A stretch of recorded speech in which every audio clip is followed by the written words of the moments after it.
Hello, Geeks and Geekettes. We are at San Diego Comic-Con, specifically the Comic-Con Museum, Comic-Con 2025. We are here with Catherine, with Julian's, at the Star Wars exhibit in auction. Catherine, can you tell us more about this awesome display you have here for us?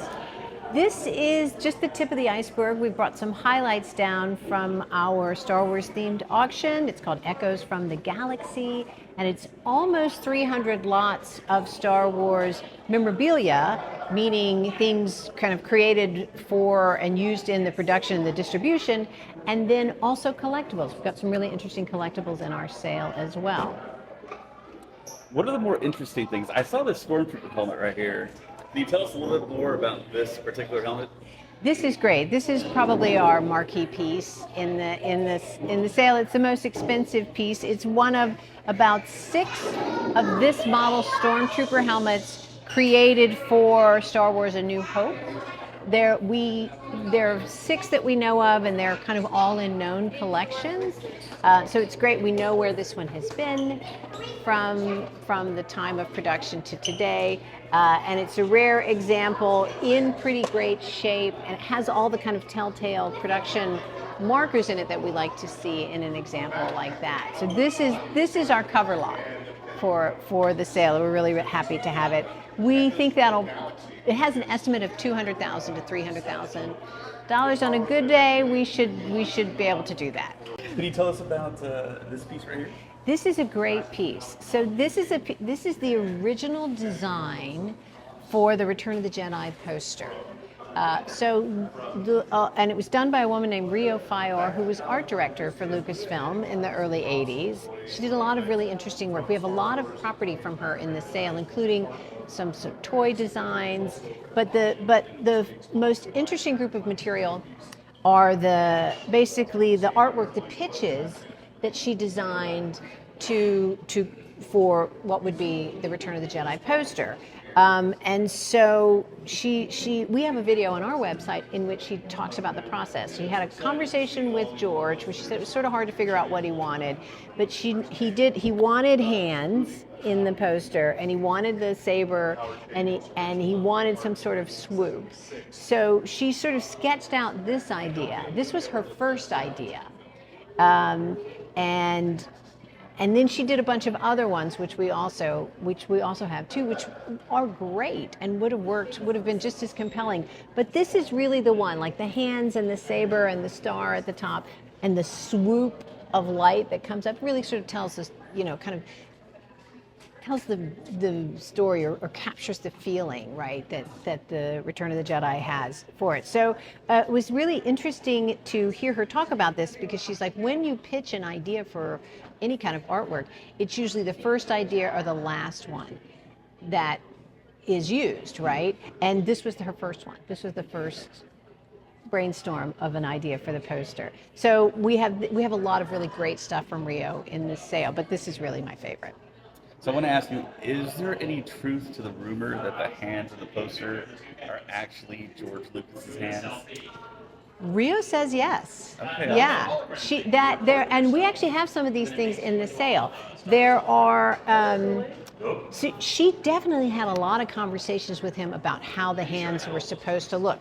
Because if you think about it, you could hold it this way, you could hold it this way, right? You could have one on top or this one. So she has, and we have these in the sale, we have these Polaroids of hands holding a lightsaber in different positions, trying to get the right ones. And she thinks those are George's hands.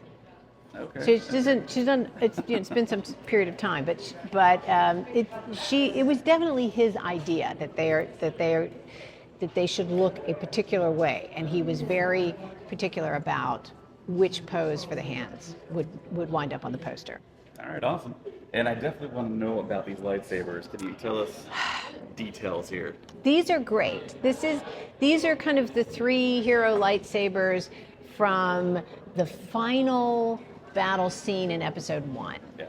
Right? So here is Obi-Wan Kenobi's, this is Darth Maul's, and then this one is Liam Neeson's here in the back. So it's fantastic to have those 3 hero pieces in one sale. They're all offered separately, but it's an incredible set to have. Like if you were able to have a set, this would be the way to get it.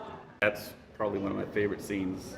One of my many favorite scenes in Star Wars is that last the Duel of the Fates. Yes. In Episode 1. Yeah. Talk about these droid hands here. These are C-3PO hands from different iterations. So this one is from The Empire Strikes Back. This is we have an interview with Anthony Daniels quoted in our description, and so it's slightly different than what they used in the first film. But in the first film, his hands are really immobile. And in this one, he describes that he had a little bit more mobility, particularly the longer that he wore it. The plastic would sort of heat up and give him a little bit more movement, but not that much. So this is the right hand prop from Empire Strikes Back. So production made, screen used.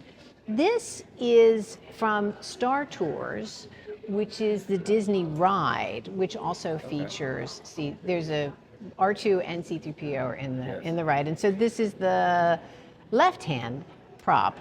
So made by the Disney Imagineers. So it's a later, a different iteration and a different model. A slightly different look to it as well. This one doesn't really move, I think, at all. You can see there's sort of. It had some mechanism to it, but it's like, it's also a pretty stiff hand as well. So different, this is production made, screen used. This is from the theme park, and the estimates reflect the different usages. And all these pieces will be up for auction. All of this is up for auction on Sunday. Yeah, I mean it's live now. So if you go to the website, you can see active bidding on all of these lots, right? People are already bidding, the price is already going up. But the sale ends on Sunday when we hammer down, when whoever the auctioneer is, hammers it down. I think this guy is like kind of one of our heroes, Phil Tippett. Is he? Yeah. You got his Rancor there. Yeah. You want to talk a little bit about that? Well, this is a great piece. It's one of the kind of the limited edition replica collectibles. Like in as I mentioned in this sale, we have both production made, screen used memorabilia, and then we also have a lot of examples of the different kinds of collectibles that have been produced from the very beginning, right, to recent years, and I think one of the, everybody's always kind of, if you look at what George Lucas has done, it's astonishing, right? He's such a visionary person, but in addition to kind of creating these worlds that can regenerate and grow new worlds, right, and tell new stories, the marketing, the genius of wanting to, like that was part of his original deal, is that he wanted to own the licensing, and Fox was like, fine. What good is that, right? Fine. This is sort of an example, of a replica maquette, right? And it's in lovely condition. It comes with the certificate and with the photograph of the artist working, and that looks like he's sort of working with the armature in front of him as well. That's a particularly nice piece as well. There are other, I don't know if you saw this group of the Yoda heads. These are all prototypes. Kenner was going to release a Yoda hand puppet in the early 80s for Empire Strikes Back. And these are all the variant prototypes for the Yoda hand puppet. You can see they're slightly different castings. They're slightly different. There's different sizes. You can see there's a different facial expression. The eyes are more closed here. They're more open. The mouth is wider or not at different places. This never went into production.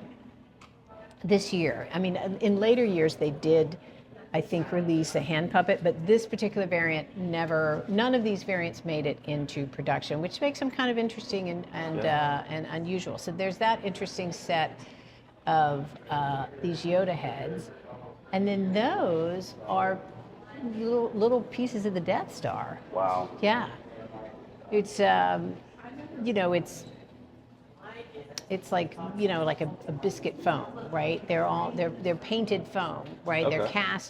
They're cast and painted foam. It's put together in bits and bobs for the scenes where we're shooting with the miniatures, right? It doesn't have to look that great because we're going by really quick. And then after production, when it's when the set, folks took little bits and bobs home with them, and those have trickled back out onto the marketplace over the years.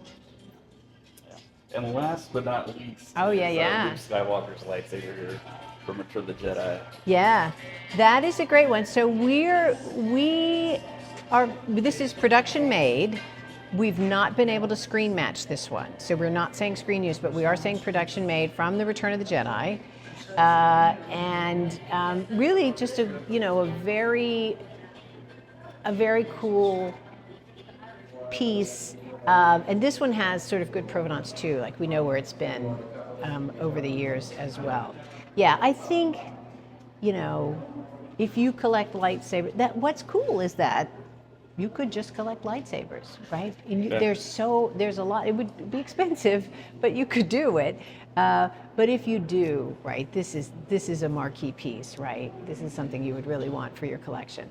Yeah, I would think it'd be one of the kind of grail pieces that a lightsaber collector would want to. Yeah, or Star Wars. That's the thing. Yeah. If this is your jam, that's obviously going to be a top piece. All right. Well, thank you so much. Thank you. Echoes from the Galaxy. Thank you so much. You're welcome.